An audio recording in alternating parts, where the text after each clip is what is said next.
Hi, good evening. We'll begin by 6:15 after a few more people join us.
Okay, so hi, good evening. I believe both of you are joining today for the first time.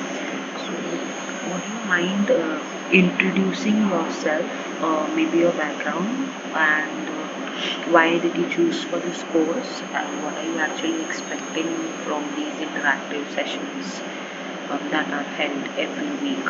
So, Anjali or Jamali, Badru, if you can just give a short introduction. Am I audible?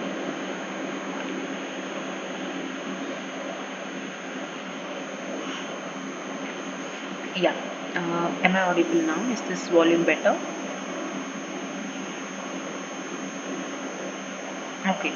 So if either of you could just start with introducing yourself, starting with your name, where you like, what are you pursuing right now? Why did you choose this course, and what are you expecting out of the weekly interactive sessions?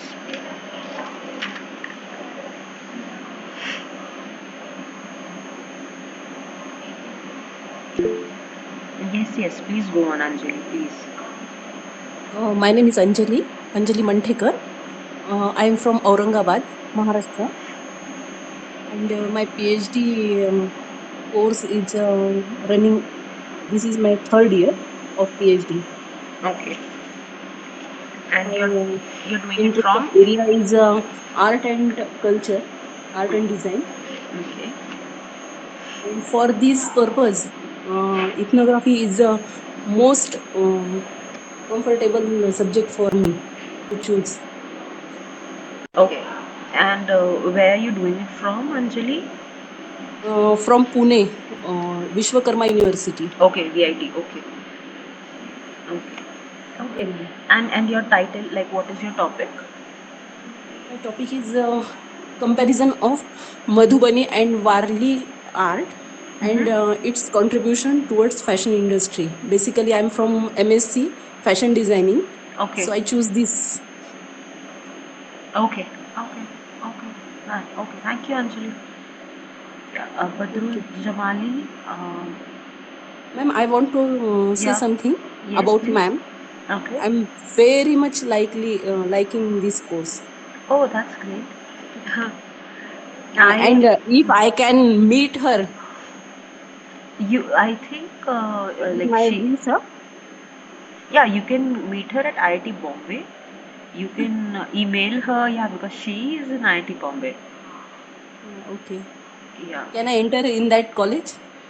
Of course, I think you can just email her, book an appointment of when you can meet her, maybe for a discussion or something like that, because she's not always free, right? Okay, I want to give her bouquet. Oh, okay. So much, Yeah, very nice or maybe conversation. you can just drop her a mail and thank her for the kind of lectures that she has put in and the insights for the various like it's not easy to put ethnography in words, so the way she's tried to put it Yes, down yes. with her personal examples and learning from her experiences, maybe you can just drop an email to her. Okay. I think she will take this problem solving content. Not today. No, she won't take today. So maybe towards the end of the course, there'll be one interactive course where ma'am comes in. Okay. But a Oh, weekly, at that time I can meet her. yeah, you can virtually meet her. Okay. Okay. Not this, at this time virtually also satisfying to me because Okay. I suppose that I can't enter at that college also Okay. because she is too much higher level. Okay. Okay. Okay. And what is the purpose of this solving session, ma'am? It would be a 2 hour solving session. So in the first 1 hour, I would be giving in inputs, as in I would be revising the lectures that have taken place. And in the second hour, you all can just put in your questions or doubts based on your experiences, your work, any questions regarding the lecture or something, and I will assist and resolve those. Okay. I think there are some problems like mathematical problems are there. Mathematical problems for ethnography. I think so. I am in the lectures. I don't think so. She's covered that. No. अच्छा अच्छा नहीं नहीं मुझे लगा कि अभी इस problem solving session में आप Oh no. प्रॉब्लम्स ही लेंगे नहीं नहीं मैथमेटिकल नहीं नहीं नहीं नहीं इसमें प्रॉब्लम्स मैथमेटिकल प्रॉब्लम्स नहीं है, ये थियोरी बेस्ड कोर्स है एंड हाँ एथनोग्राफी। मुझे लगा इथनोग्राफी में मैंने वही सोच के तो इथनोग्राफी सेलेक्ट किया था कि अभी प्रॉब्लम और मैथमेटिक्स का यहाँ पे तो भी कुछ टेंशन नहीं रहेगा नहीं नहीं ethnography is qualitative, so ethnography is not it's a qualitative method to do research, right? So उसमें क्वांटिटेटिव नहीं आएगा, quantitative would be a different course altogether, वो आपको usually management no statistics. No no I don't want to any quantitative Okay, okay, not much interested in that area okay, okay, okay. Okay, so thank you, Anjali. We'll proceed with the lecture. Yeah, thank you. Yeah, Okay, thank you. just let me know, either of you, if my slides are not changing, because sometimes because of some technological errors. So before I change my slides, I'll just say that I'm moving on to the next slide. If it doesn't, just let me know. Has it moved on to the next slide for you all? Uh, Yes. voice is too much low. Oh, okay. Just I'm listening. Yeah. Yeah, is it audible now? Yes, yes. Yeah. Thank you. Okay, no problem. Okay, so now starting with the lecture for today. So what I'm going to do today is I'm going to brush through the first 3 weeks and then proceed with the fourth and the fifth week of our lectures. So in this lectures, what I do is, even my research is ethnographic, so I draw in examples from my research as well. So we quickly brush through what we have done in the last 3 to 4 weeks. Okay, so the course started off with answering what is ethnographic research and where does it originate from, where does it derive from. So, ethnography is basically engaging with the other. Now, others are basically people who we are observing and who are participants. Okay, and it's to understand their social behavior and certain cultural practices. It's like understanding a phenomena, understanding any happenings, any events, incidents that within a particular community, and it originates from the fields of sociology and anthropology. We look at activities, incidents, and objects. So, how do we actually carry on ethnography? It is very important that we carry it out by living and experiencing with the other in their context.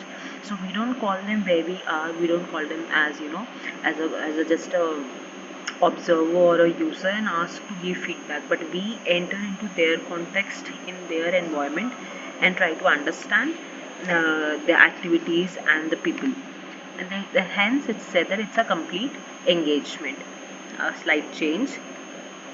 So, ethnography evolves from the 18th century, where there was a curiosity, and we know certain travelers who have written diaries and written about like Oriental, how they kind of, and based on their traveling experiences, explorations, and expeditions, they kind of narrated the story of this unknown or the unseen to other parts of the world. Another thing was also imperialization, also showing that this, the unknown, or maybe the people that they did not understand, they were not so developed or so advanced in that sense.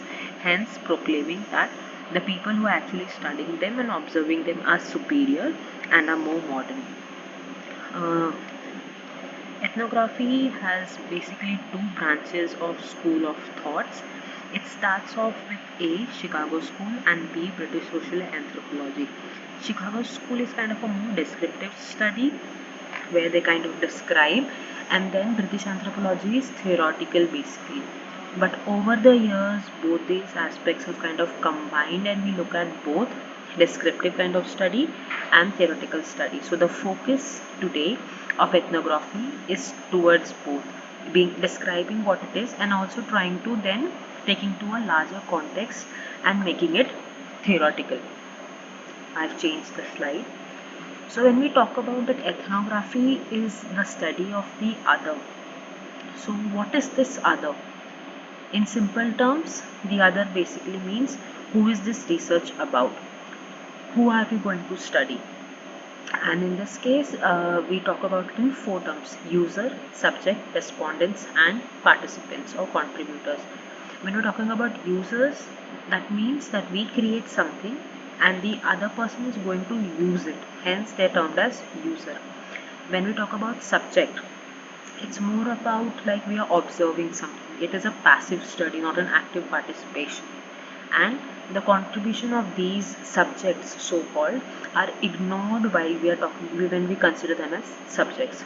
Respondents, it's basically like a questionnaire based, which is basically like dominated by the research, which is very focused, and the other person just provides the answers.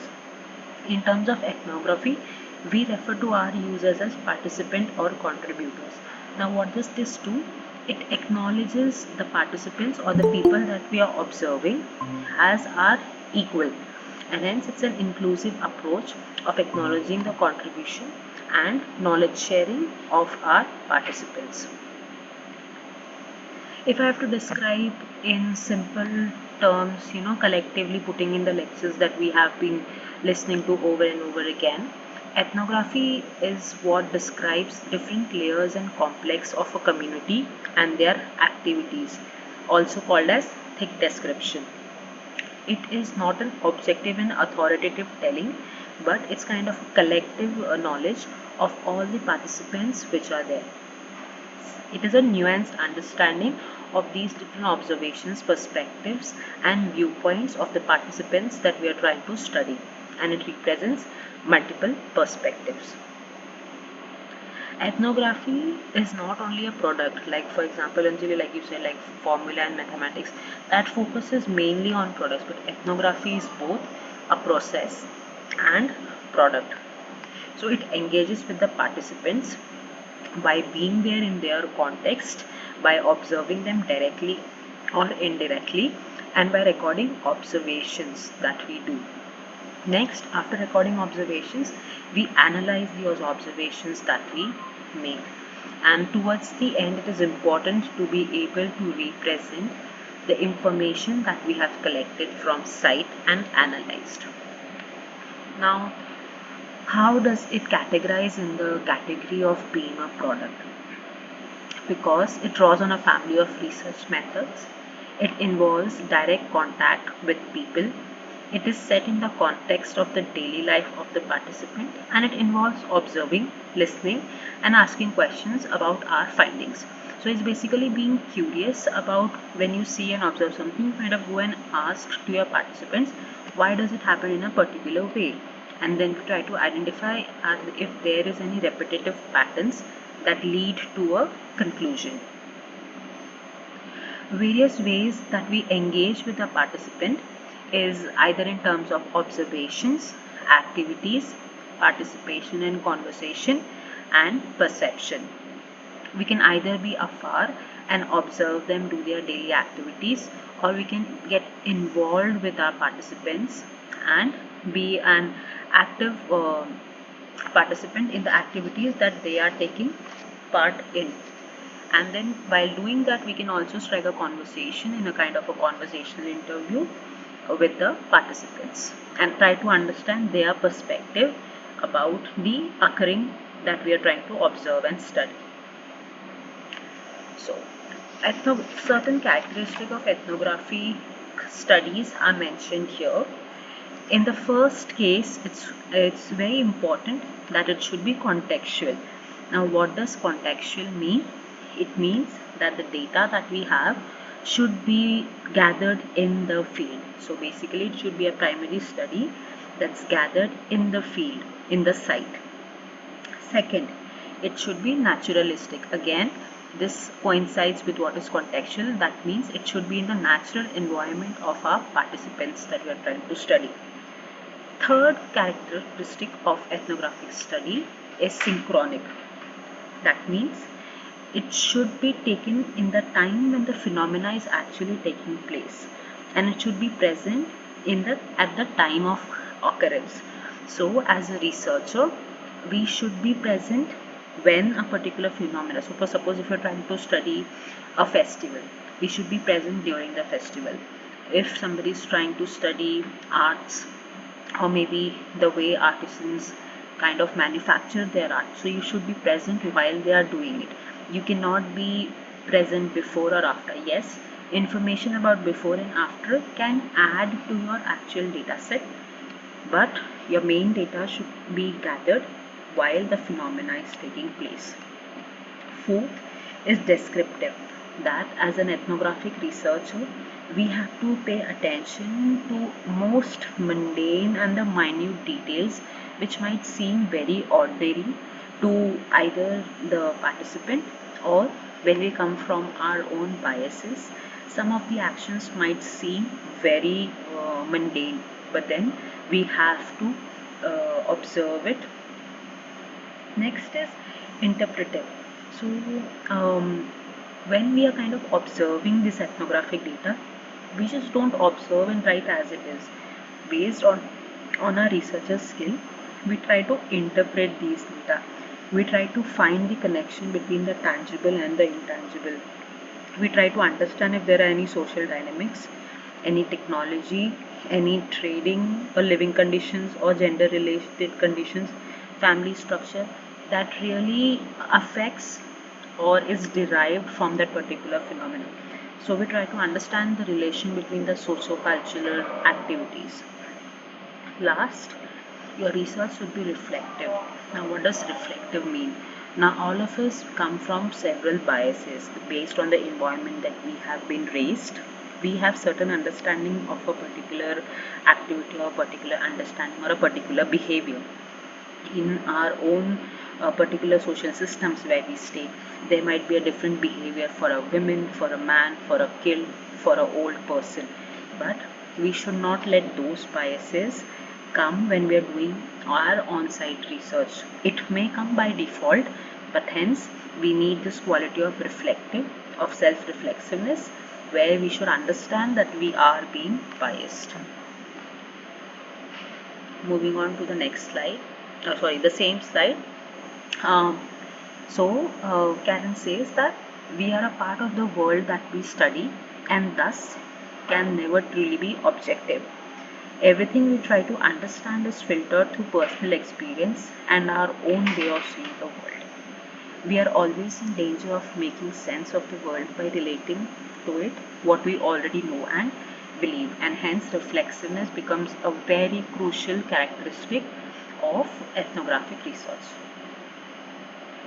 Now this brings upon to this terminology of imponderabilia in the course that we see. Now what is imponderabilia? It is basically to convey the web of meanings that are beneath our observations or that connect our observations or derive meanings to our observations. That's called imponderabilia, and that is actually the fundamental of ethnographic research. So in this diagram that you can see, above the horizontal line, we can see the imponderabilia of everyday life, which is the observable structure or the observable behavior. It can be seen in terms of daily activities, occasional rituals. We can see it form of cultural objects, arts. So anything that we can understand as a form of tangible aspect comes under the observable behavior.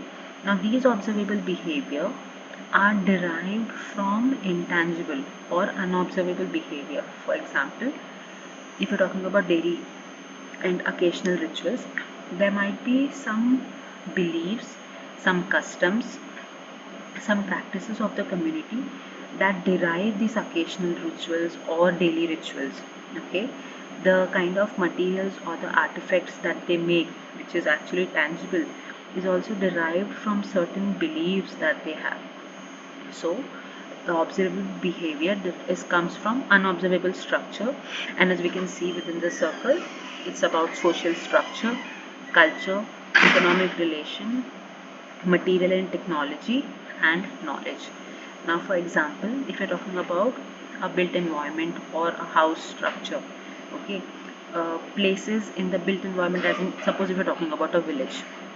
Now in a particular village, certain areas might be restricted for particular gender or particular age group. Now it might come from certain social structure, certain beliefs that the community have. Certain actions might be considered as taboo within a particular society or within a particular group because they again have certain beliefs, certain hierarchy within their uh, culture.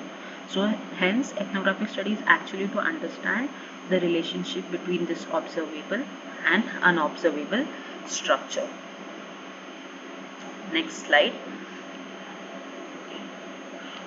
is and after we've understood what is ethnographic research, we move on to how to do this ethnographic research. Okay, so first we should know what we are seeking and why are we seeking it. Okay, there should be a little focus in what we are trying to do. Second, what is the relevance of our study?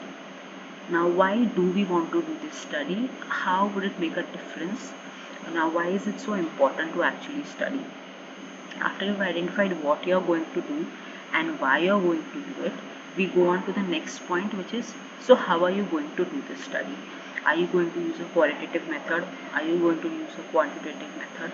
How are you going to actually do this study that you've kind of identified or narrowed down to? Once you have done how, we'll always start off with existing knowledge. Now, what is existing knowledge? Existing knowledge is nothing but it's secondary study, which is you'll try to understand the scope of your research through others' experience, okay? So that you do not go on repeating what others have already done. You do not, because PhD or a research is about adding new knowledge to the field. What is your contribution to the field? So you will bring in new insights without repeating what's already being done. Also, while looking at others' work can help you narrow or refine your own research questions. So you'll kind of eliminate, oh, this is done. I have to add, maybe I don't have to do this. I have to add something new to that. Or you can build upon others' work that is already done. You can take it much more forward from where they have left. This also gives you a good basis for your own research. Okay, and also if somebody's done similar kind of research, it can guide your research design. It's not completely aping what they have done and you do it, but it gives you kind of a background knowledge. If somebody's worked on the same community, you can at least have a brief understanding of how they did it. What are the things you should be cautious about when you're going to site? What are the things you should understand about that particular community? Next is, what do you hope to learn from the lead? So once you have carried out the research, what is it that you will learn? Okay, and after that we have ways of engagement or selection of research tools. You've identified what you're going to do, why you're going to do, how you're going to do it. You've also done secondary study. You've established, so after doing the secondary literature study, you establish, okay, so this is what we're going to do. So how the ways of engagement? The ways of engagement depends mainly on what kind of knowledge that you are looking for. Okay, it should be comfort, like participants should not feel it as encroachment, and you should not go outside your comfort zone to really do the research. You should actually do certain pilot studies, certain understandings to understand what are the extra measures that you have to take to do the study. What is the time and place of field? Now, what does this mean? Like we said, one of the fundamental characteristics of ethnographic research was that it should be synchronic. That means it should happen in the time that the phenomena is actually taking place. Hence, time and place of fieldwork. So, when do these festivals occur? When do these events occur? What is the time when artisans really sit down to work? So, you should know all these beforehand and try to engage with them at their comfortable time, okay, which is also comfortable to you. And you should look at the available resources and all the challenges that you might face on site. Next point is accessibility. Okay, now do we have access to the participants? Now in this case, sometimes certain certain communities might not welcome women, children, or men in some areas of the research that you're trying to take place. So, what do you do in that case? Okay, how do you get access to whatever you're going to find? So, now going back to your same question, the first question again, what are we seeking and why? Once you kind of understand how much access you have, what you can do about it, you will kind of refine what you're seeking and how you're going to seek it. Okay, also whether you can observe sites and activity, are you permitted to go in, do you require special permission to do that? All those things should be kept into consideration, next is, do we know the language or have a translator? Now just in case you are interested in a particular phenomena, you are the site is accessible, you can go and observe the site, but what if there is a language barrier? What if you do not speak the language of the participants that you are trying to study? Okay, so then you have to arrange for a translator. Now the translator can be from within the community, from outside the community. So you have to decide these things while designing your research beforehand. Okay, and do we have sufficient resources for fieldwork? Now here resources not only means monetary resources, but it also means the resources that have been mentioned about, like how do you reach the field? Okay, is it like a remote area up in the mountains or some remote village where accessibility is an issue? Second, do they have stay? Okay, do they provide, how you're going to manage for your food, kind of safety? So sufficient resources that you require for the fieldwork, is that still available? Last point is the impact of your research. Now once you have done everything, you've collected data, you've accessed and all that, so what? So basically, how is your research going to impact the community or the phenomena or this question that you were looking at? Okay, like Anjali, you said your study was to understand how the different art forms kind of affected a particular region or a particular area during a particular time. So it is very important to understand what is the impact that your study is going to make. Now, like I mentioned earlier, in one of the points of designing your ethnographic research is access. So, what are the basic challenges of access? I've already described this earlier, so I'll just read through this. The social, cultural, and economic differences. Now, I discussed the social and cultural before. I'll focus a little bit more on economic differences. For example, the community, suppose the community that you're trying to study this is in a particular way, and we as researchers come from a different setup, and we suppose dress very gaudy, very different. They might not be able to tell you their understandings, experiences, because of the sudden economic differences that they feel just because of our physical appearance. Okay, again, with respect to age, gender, certain participants might refrain or differ from answering certain questions that you pose or make. Now again, difference in social, cultural, economic backgrounds and some demographics. There might be difference in beliefs that people might tell. That's why reflexive nature is again an important fundamental character of ethnographic research. Next, the last point of challenges for access is mistrust of the researcher. This happens sometimes in the remote areas. They just ask, the participants ask us, आपका research है, आपको पैसे मिलते हैं, degree मिलते हैं, हमें क्या मिलेगा? Okay, so before really just jumping into a research and going around and asking questions कि अच्छा ये क्या है, वो क्या है, we should first try to gain the trust of the community. They are always going to be an outsider, but then if we get data being an outsider, then that's not very fruitful for our research. And that is what ethnographic methods equip us with, because we spend so much time with the community that they do not consider us that much as an outsider that they would had we just directly just gone and questioned and then come out like a survey.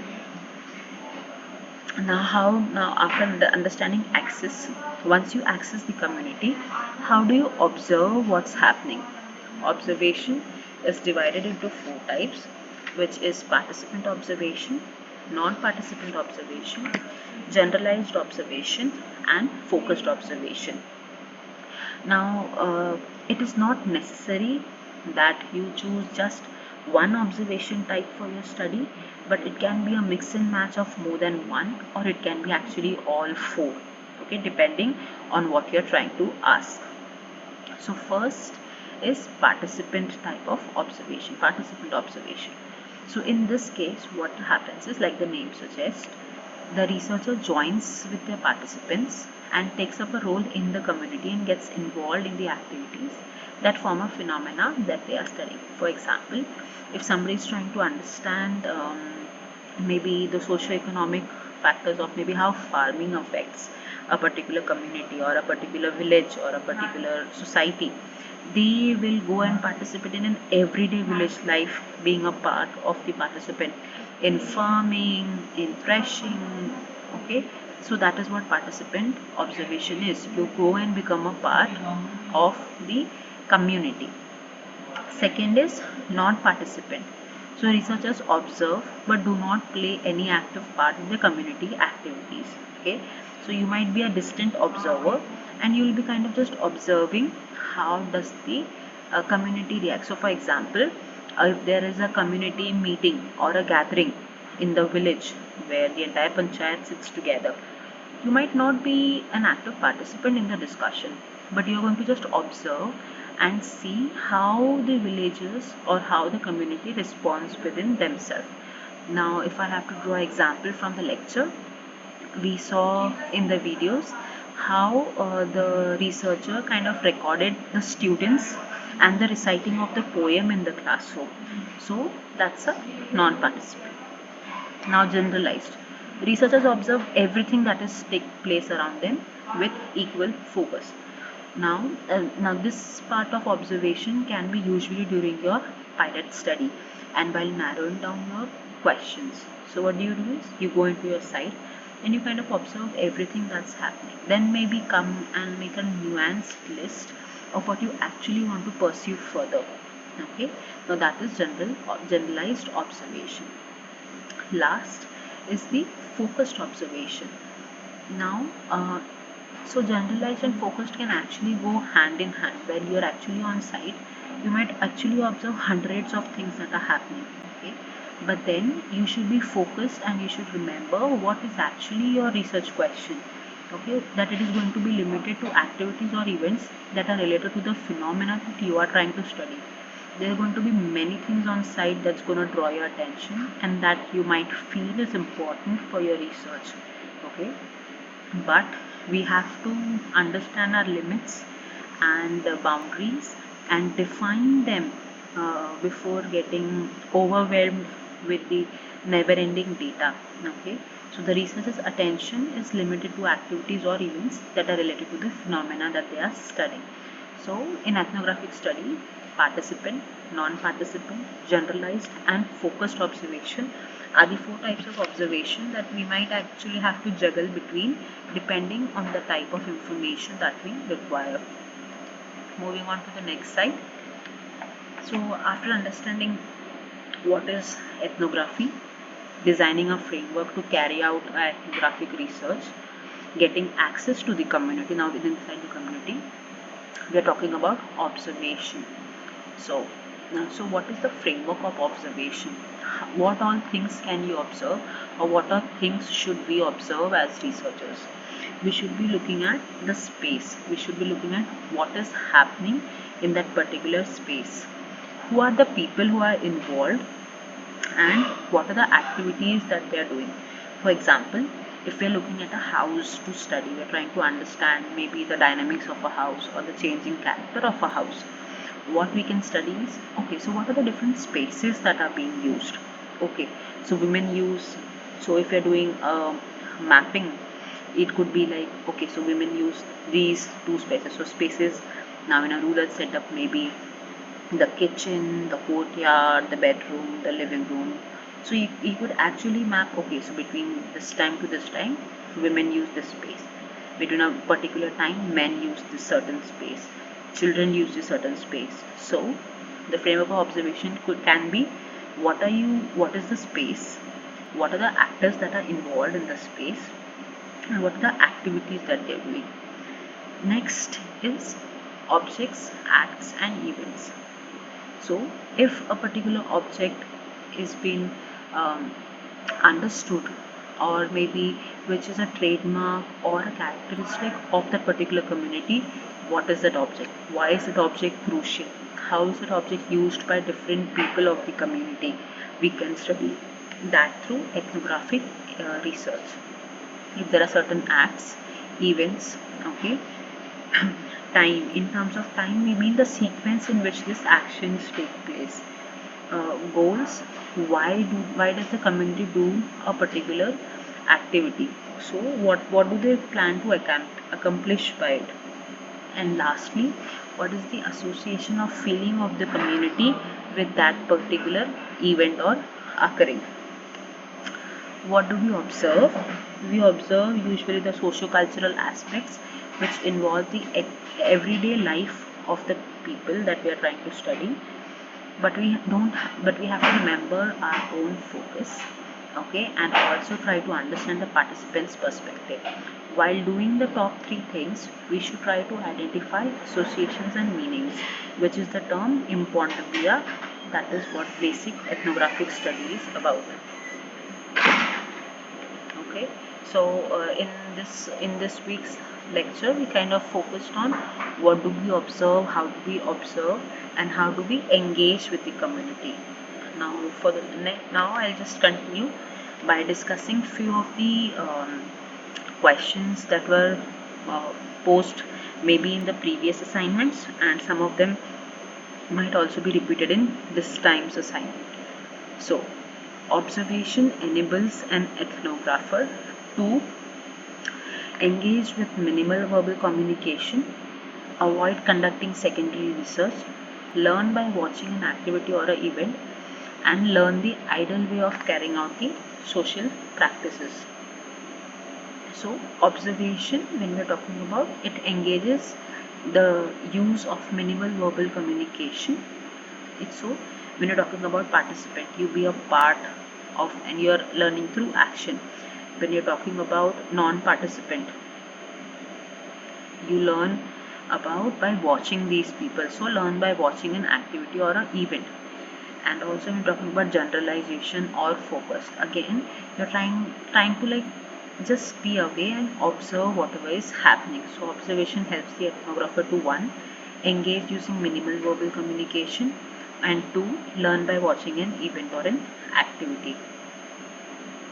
Next question is, researchers often observe and discuss material objects that are found in participants' environment.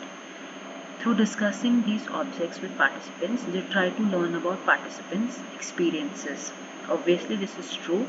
We saw the list where we're talking about the framework of observation, where we said the space, the actor that's involved, and the kind of activities that they do. Next, we looked at objects, acts, and events. So, yes, when we're looking at objects that are found in the participants' environment, through discussions with the participants, we kind of try to learn what the participants' experiences and their association to that particular object. So, which of the following may form a part of ethnographic observations? Okay, one, every event that happens in the field, irrespective of its relation to the subject of research, must be observed. Now, this we said is generalized type of observation, where it is important for the researcher to observe everything that's happening around. Okay, second, phenomena that constitutes the everyday life of the participant, and again an example of generalized observation. And third, events and rituals that are related to the focus of the study. Now this is what we discussed, the fourth type of observation, which is focused observation. So an ethnographic observation should look at in a zoomed in lens, looking into what they are trying to capture, plus they should be looking at a zoom out lens to then find out relationship between the between what they are observing and the other occurrences that are happening around. What are the characteristics of ethnographic recordings? Okay, now once we go and observe on site, the next stage is we kind of record what we have done. So recording can be, I'll just go to the next question. Okay, so some of the ways in which the field notes or in which ethnographic researches are recorded are in terms of either quick notes you make quick jottings when people are describing or saying something, and also you make journal entries. Okay, next question, what are the characteristics of ethnographic recording? So again, it is, we look at the again fundamental characteristic of what ethnographic study is. So one, it is interpretive and analytical in nature. It's not just mere observation and just describing the observation, but it is interpretative and analytical in nature. It is distant, so you're observing distantly, but you are also looking into little every minute details. So it's distant as well as intimate. And lastly, it should be self-reflexive. It should not be biased. Now, what are some practical reasons for recording observation? Like we could say that we'll just go to the site, we'll immerse in the site and then come back. So why is it actually important to record observations? Okay, so one is obvious reason, so that we do not forget what we have observed, and also recording enables us to re-question or focus of why a particular thing is happening. So the terminology that we studied imponderalia, it helps us to connect between what is tangible and what is intangible. So this is why we should always make it a point to record our observations. Now this is an example from my study, which is an ethnographic study in the state of Uttarakhand. So what I am trying to actually study is transformations in the built settlement. So how a particular community in the Himalayas, a rural community, went through transformations. So in this picture we can see a religious procession taking place in a particular area around the temple. So for me to understand how the social spaces have changed within the village, so for me I did not can just go and start questioning people. Oh, so where do you all do religious activities? So where do you all gather? What do you do? My way of understanding that is to participate in their everyday activities.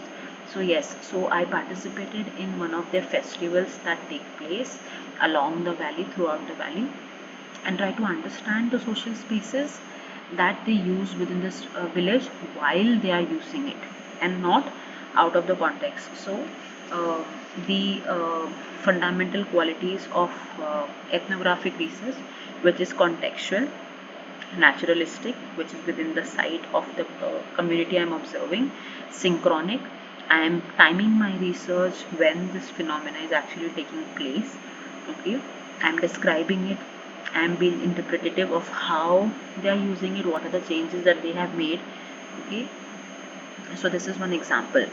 Second is direct participant. Now while participating in the research, while participating in their religious festivals, or I was really a participant in their some religious dancing which is called the chachni. So I was dressed up and I kind of became a participant in the festival as well. So it is both, you're observing it at a distance, you're a non-participant, plus you're a participant. Now this is an example of generalized observation, where I am looking at not only the social spaces but also the cultural and the religious beliefs of the community, of certain practices that they follow, and also the eating habits, the offering habits, of why is a particular area, a particular place, or a particular part of that village is denoted for a particular activity, and how is it changing with time. Again, a non-participant observation, where I'm trying to look at how the open spaces outside the houses are kind of used or kind of get transformed when the activities change in the village. Again, social spaces where social gatherings and community gatherings happen when certain religious festivals take place. Now you can also see the gender disparity, where all men are involved in certain activities and all women are involved in certain activities. Okay, so these are all examples of non-participant observation. In this case, I'm a participant, where so this is also an example of generalized. So this may or may not be directly related to my understanding of built environment and how spaces are being divided in the community, but it also contributes kind of how these spaces are used. This is another example of okay, again this is another example where the community actually cleans the canals, water canals themselves, and these canals carry water to their agricultural field. So I participated with the community in cleaning out these canals. Now this may not be directly connected to my research about built environment, but it shows the kind of social bonding that the community has, and not only women but also men, children, and old people participate in this. Now in this case, in this case, I'm doing a conversational interview. I'm kind of engaging with the people in their activity. So this kind of focus, but I'm really focusing on, so what do they do with the what are the houses, what are the transformations, how things are changing. So while being on site, I'm engaging with people while being a participant and a non-participant. Again, this is an example where I am now focusing on my kind of research.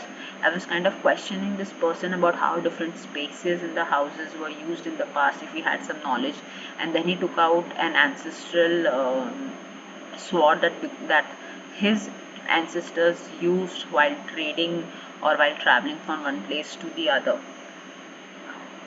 Okay, so that's it for today.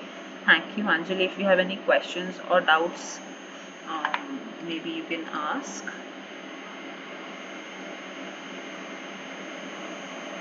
No, ma'am. Hello? Yes, no, ma'am. No? No any questions. Okay, okay. Okay, then we'll wrap up the class for today. Thank you so much. Thank you, ma'am.